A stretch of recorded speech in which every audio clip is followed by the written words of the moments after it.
Hi, everybody. Welcome to English Digest. I'm Tom. Hi, I'm Stephanie. It's our technology unit for the month of January, and we're talking about something called OTT. This is not a word that is pronounced Ott. No, you will say this OTT. And that's something that I had not heard of before today's program, so this is educational for me as well. I guess OTT refers to something that is over the top. Over-the-top services. You know, that's funny how you were telling listeners to not say ought. Because we've kind of trained you guys. If you see an acronym and you can say it as a word, just say it as a word, but not this one, OTT. So you can 拼出来 and feel really good about yourselves. Over-the-top services. Yeah, a lot of people are streaming these services like Netflix on their phones, and they're watching that way. I tend to like to watch on a bigger screen, Tom. I think watching on my phone is not very rewarding. I just can't see, enough of the action, so I like a bigger screen. Yeah, I think most people should probably watch their TV on the big screen. If you watch too much TV on the little screen, you're going to ruin your neck from bending down, and you're probably going to end up cross-eyed, and you certainly don't want that. But in any case here, screens. Nowadays, of course, we want to watch our television programs on all sorts of devices, not just on the TV, but on our smartphones and on our tablets as well, maybe even our laptop computers, and that's what this is all about. So here we go. Let's talk about the OTT revolution. It's coming to our screens. Let's read our lesson now from top to bottom.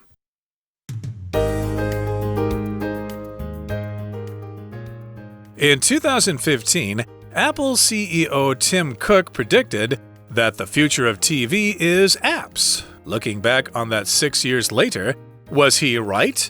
And if he was, what have the outcomes been for both consumers and providers? Cook was referring to the proliferation of streaming services like Netflix and Amazon Prime. These over-the-top OTT services are distinct from earlier ways in which content was delivered. A cable TV provider not only produces, manages, and maintains the cable infrastructure, but often also controls the cable TV channels.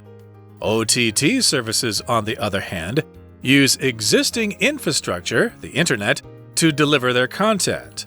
This can include TV streaming services and also message and video call services such as Line and Skype. The popularity of these services can be explained by their advantages. Users appreciate their ease of use, low or non-existent monthly costs, and a content selection wide enough to suit any preference. Furthermore, TV streaming services often make obscure international shows available that wouldn't be on the air in a user's home country. Although OTT services' popularity is easy to explain, reaping the rewards is not without challenges for the corporations that manage them. A streaming service must be able to deal with sudden spikes in use, such as when a hotly anticipated new TV episode or movie debuts. Also, any OTT service has to make sure that it works across different devices, since people will want to use it on phones, tablets, and computers, and switch seamlessly between all three. Since 2015, the number of new shows coming out only on digital streaming has gone up by more than 600%. It looks like Tim Cook might have been right. Okay, let's dive in, guys. We're going to talk about technology. This unit is about something called OTT, which is over-the-top services, and it's related to how we watch our shows. It could be a TV show or a movie, but nowadays it seems like everybody is streaming the content that they've produced over the internet. Let's talk about that. First of all, the title. We're saying it's an OTT revolution.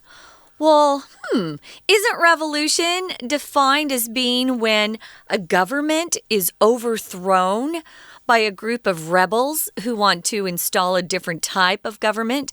That is a type of revolution. But this one we use quite often when we say something in society or business or just life in general is going through a really dramatic change that affects everybody or most people. And this is one of them, the OTT revolution.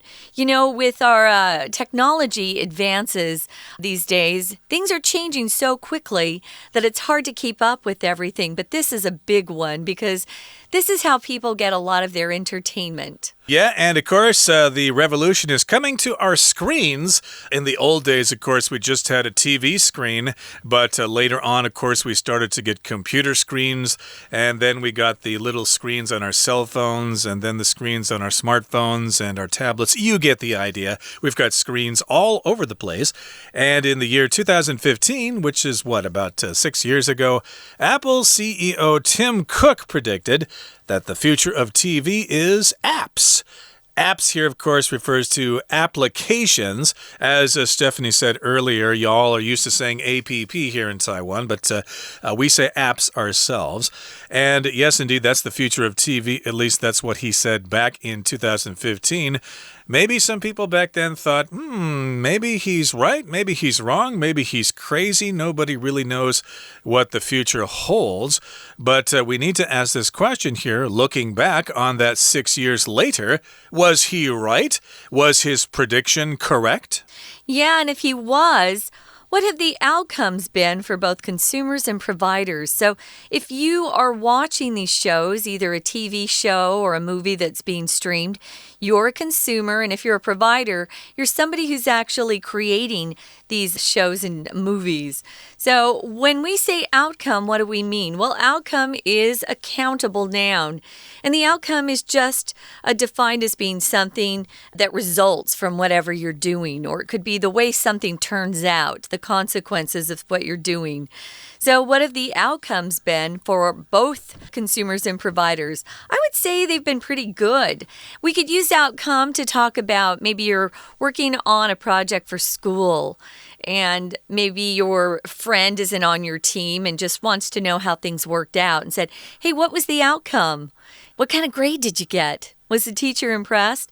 Or even at work, you can talk about the outcomes of different tasks you've been assigned by your boss. Especially when you're working on a group project, you'll talk about the outcome. Or the outcome of the election or things like that. So indeed, yeah, what has happened as a result of these changes in technology? Well, moving on now to the next paragraph, it says, Cook, again, the CEO of Apple in 2015, Tim Cook, he was referring to the proliferation of streaming services like Netflix and Amazon Prime. Okay, so I don't know if they existed back in 2015. Did they exist back then? Netflix, well, yeah, I think so. It hasn't been that long ago. We're not like talking like 1995 or something. So here we've got the word proliferation. That, of course, refers to something that increases in size or increases in numbers rather quickly. The proliferation of cell phones, when everybody was getting a cell phone way back in the year 2000, I think, or sometime then, like the year before, only a handful of people had cell phones, and then the next year, pretty much everybody had a cell phone. The proliferation of cell phones. Yeah, sometimes things really kind of explode, especially if they're popular. Everybody wants to have one or try something that people are thinking tastes good. It's a proliferation. Yeah, there are lots of services now. I tend to stick with Netflix and Amazon Prime, although with Amazon Prime, I'm blocked from a lot of things because they can see that I'm not in America. Oh, no. But there are shows that I can still watch. They just limit some of those things. But I know some friends here that have streaming services that are getting shows from China, from Korea, from Japan. So there are lots of different streaming services. These are called OTT. We've mentioned that. And OTT is short for over the top. And it's just a way to describe these services. So they say here they're distinct from earlier ways in which content was delivered. That's for sure.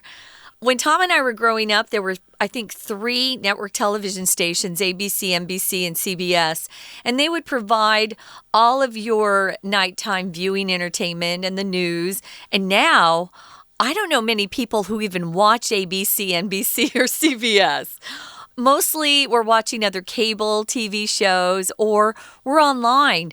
I don't even have a TV in my home now, so I definitely have to stream whatever I see. So if you see something is distinct, guys, it just means it's really very different from other things in that category, and it's easy to recognize it because of its characteristics. For example, some people have very distinct laughs or distinct voices or distinct ways of walking. They're so individual to them and so interesting that it's hard to confuse them with somebody else. Very distinct. Yeah, like my cousin Danny lives in Brooklyn, New York, and of course he's got a distinct accent. He talks like this all the time. He talks like I'm from New York or something like that. Yeah. So I got to get used to his distinct accent. And you might, hear that here in Taiwan. People down in southern Taiwan have a distinct accent when they speak Taiwanese. But in this particular case, we're talking about these services that are unique or distinct from earlier ways in which content was delivered. A cable TV provider not only produces, manages, and maintains the cable infrastructure, but also controls the cable TV channels. I remember back when I was growing up, we just had an antenna on the top of our house. Oh, yeah. And we picked up stations in the local area. We got KEYC from Mankato and a couple channels from Sioux City and one from Sioux Falls and one from Fort Dodge, etc. There was no cable to be had back then. It Right. hadn't been invented. Yeah, then the town got cable TV, which helped, but that was a local cable TV network. And then it was national, so then you could get all sorts of channels. And indeed, the cable infrastructure is controlled by the cable TV provider. So here we've got the word infrastructure. It's just kind of the basic foundation of a particular society or of a technology or something like that. So I guess they say that during the Japanese colonial era, they established the modern infrastructure of Taiwan then. They built the highways down the East Coast. They set up the communication networks and stuff like that. So yes, the infrastructure was set up during that time. And yeah, that could refer to the telephone lines and the power networks and stuff like that, the highways. Those are all part of the infrastructure. And of course, this also refers to the basic foundation of cable TV. Yeah, it's a word we use a lot of times. We're talking about all the structures and the tools and the facilities that are needed for a particular foundation for something. But we use it a lot with technology particularly and transportation infrastructure, as Tom was giving an example of that. Right now, guys, we're going to listen for a few minutes to our Chinese teacher and then we'll be back. Hello, my name is Shelby. 标题的 OTT Over the Top 是指通过互联网提供服务，这种新革命已经 come to our screens， 表示家中有荧光幕的，例如电视等，都已经开始了。文章一开始引用苹果总裁库克2015年的预言，电视的未来是应用程式。6年后回顾，它是对的吗？如果它是对的 ，What have the outcomes been for both blank one and providers? 这句 outcome 后果相当于 result 或者 consequence consequence have been 一直以来 for 两个对象空格一以及 providers 供应商，对于这两者而言，结果又是什么呢？后面文章第3段提到说，用户赞赏 OTT 的好处，表示这空格可能是消费者，所以答案选 D consumers。 其他选项 A 经销商， B 掠食者， C 翻译员。接着到第2段进一步说明，第一句说库克指的是 proliferation of streaming services。 proliferation 激增扩散，串流服务的增加，这里指像是 Netflix 或者是亚马逊 Prime。 第2句，这些 OTT 服务 are distinct。 distinct 与众不同的，加个 from somebody or something 表示与谁或什么有什么差异。 Early ways 早期的方式。第2题 ways 后面用形容词子句修饰，答案选 A in which代替前面的 ways， 所以用 in which。 Content 内容，这句是与早期内容的传送方式不同，其他选项都不适合。接着，有线电视不仅要生产、管理、维护 the cable infrastructure， 基础建设举凡像铁路、公路等都是 infrastructure， 还要控制频道，而且 OTT 利用网络来传递内容，包含电视串流、讯息、视讯通话，例如 Line 和 Skype。We're going to take a quick break. Stay tuned. We'll be right back.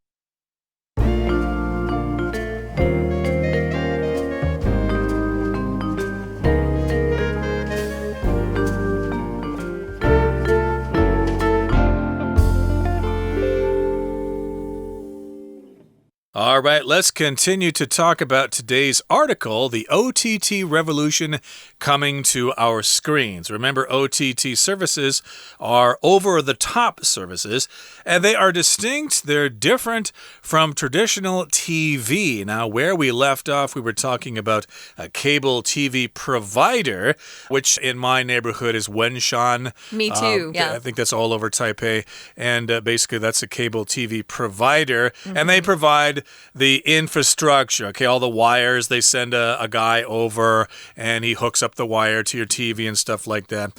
And they rely on this infrastructure to deliver their content. So again, the cable provider controls the cable TV channels. But OTT services, on the other hand, use existing infrastructure, which is the internet, to deliver their content. So yeah, these people don't have to set up communication networks because the communication network is already set up. We have the internet and they use it to deliver their programs. Yeah, I get my internet through a cable provider.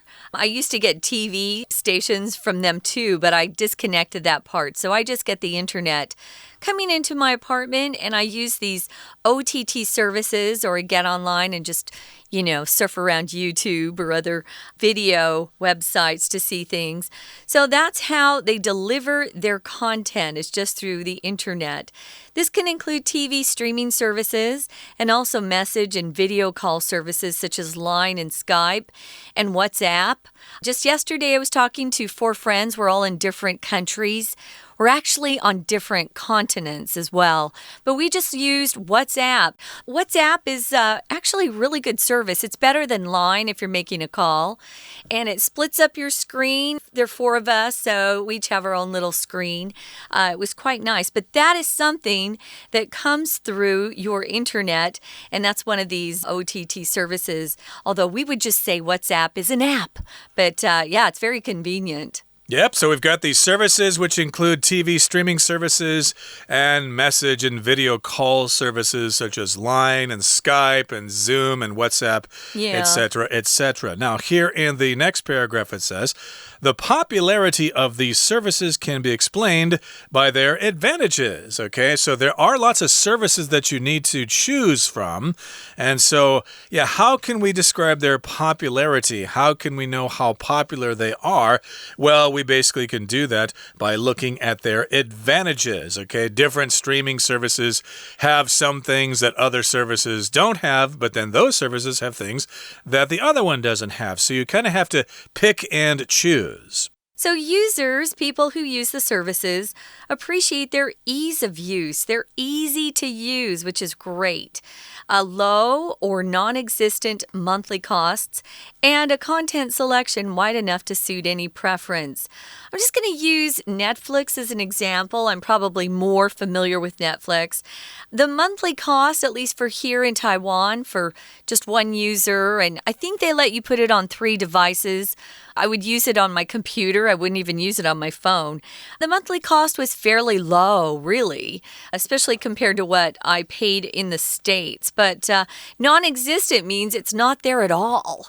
But there are monthly costs for most of these OTT services. Some don't have any. For example, if you want to talk, using video calls on WhatsApp, it's completely free, which is awesome. Line does the same thing. Skype, yes, although I use a different type of of service when I use Skype. I use half phone, half the internet. So anyway, yeah, it's pretty cheap.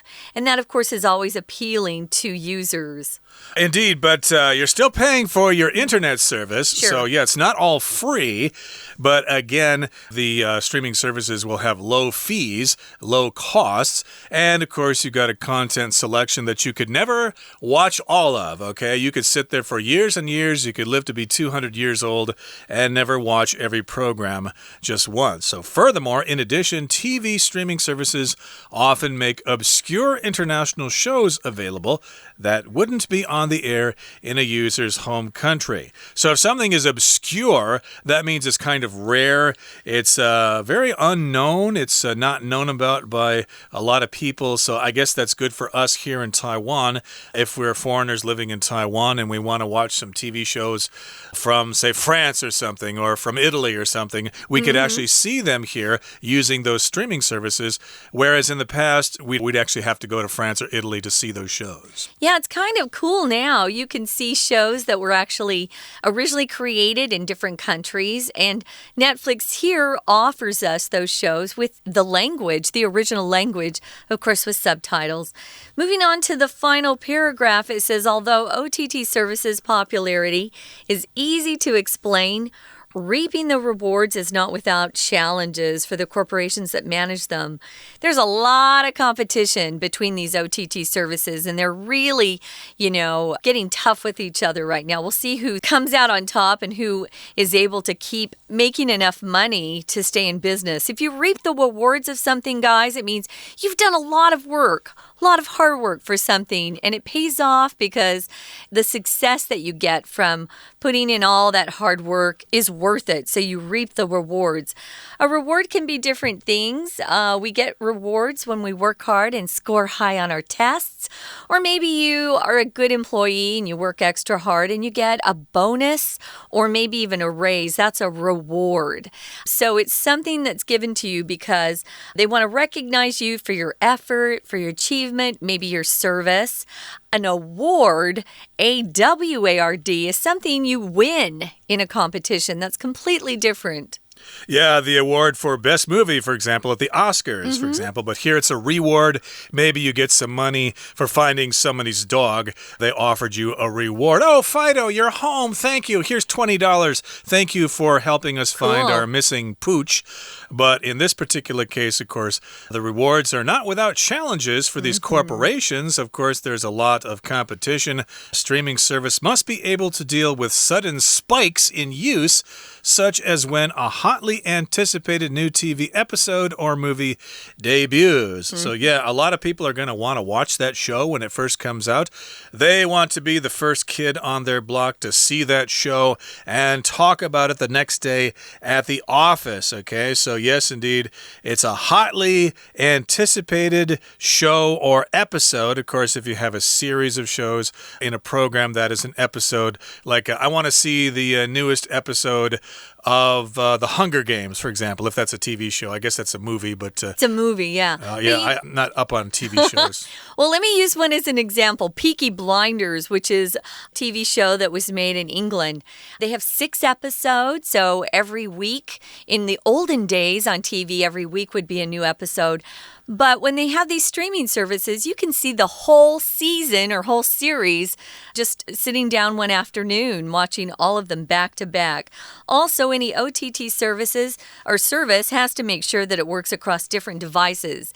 Yeah, you have to reformat things depending on the size of the device. Device can be anything electronic or any tool that helps you accomplish your task more easily. We have devices in the kitchen, in the workshop. Your dad, brothers might work with those. Devices here would probably refer to your computer, your smartphone, and your tablets, things like that. And we want to switch seamlessly between all three. A seam, of course, is like a line between two areas of cloth. On your shirt, you'll have seams there. But in this particular case, we want to use our smartphone in the morning, and then in the afternoon, I want to use my tablet to see the same program. I don't want any problems. I want just to be able to tap on the icon in each device, and I can continue watching my TV show. And since 2015, the number of new shows coming out only on digital streaming has gone up by more than 600%. Yeah, I haven't kept up with this. There are so many TV shows that I don't know anything about because more and more of those shows are being streamed. And it looks like Tim Cook might have been right. Do you think he was right? I think so too. I think he's definitely right. Someone who's always right as well as our Chinese teacher. We're going to listen for a few minutes now. 第4句中 OTT services 有个转折语 On the other hand 另一方面转折语通常来连接上下两句不同的 ideas 使文章流畅 On one hand 一方面怎么样 On the other hand 另一方面又怎么样接着到第3段这些服务的受欢迎可以用他们的优势来解释 Advantages 优势长处第2句用户赞赏他们方便使用低廉或者是 non-existent costs. Non-existent 中间有个 exist, E-X-I-S-T 存在。做词类变化 non-existent 表示不存在的，形容 costs 花费好像不用钱一样。而且内容选择 wide enough 够多。enough 足够的，若形容形容词或副词要放在它的后面。Like suit 适合。Any 空格3节目内容十分多样足以满足各种偏好所以答案选 C Preference 喜好其他选项 A 方程式 B 碎片 D 票券都不合题意下一句 Furthermore 而且电视串流使鲜为人知不会播出的国际节目也能够在家中播出中间的生字 Obscure 本来是指含糊不清的这里用来形容 international shows 显示这些国际节目是不被大家知道而且本来不会在家中 on the air 传播或播送这里顺便复习句型连缀动词 make 加受词 obscure international shows 再加形容词 available 当受词补语表示使某人或某物变成怎么样这里说使不为人知的节目可以被看了最后一段第一句说虽然 OTT 受欢迎很容易解释然而收到收益对于那些公司并非没有挑战 Reaping the rewards 动名词当主词 Reap R-E-A-P 收割 Rewards 奖赏后面 Not without challenges 用2个否定负得正来表肯定第2句一个串流服务要处理许多突然的 spikes Spike 原意指突出物 Sudden spikes in use 指突然的尖峰用量这通常会出现在热门影集或者电影怎么样的时候按常理应该是刚发行的时候所以第4题答案选 B 其他选项 A 等待 C 提交 D 减轻都不适合下一句Also, OTT 要确保能在不同的装置上运作哦，希望能在各种装置 switch seamlessly 无缝的切换。第5题前面 Since 2015, the number of new shows 空格5再 gone up 主词是 the number 单数搭配时间副词 since 所以动词要用完成式 has gone up 已经上升答案选 D has 以上是今天的讲解谢谢收听That's it for today, everybody. Thank you for joining us, and please join us again next time for another edition of our program. Maybe we will be digitally streamed one day ourselves. From all of us here, I'm Tom. I'm Stephanie. Goodbye. See ya.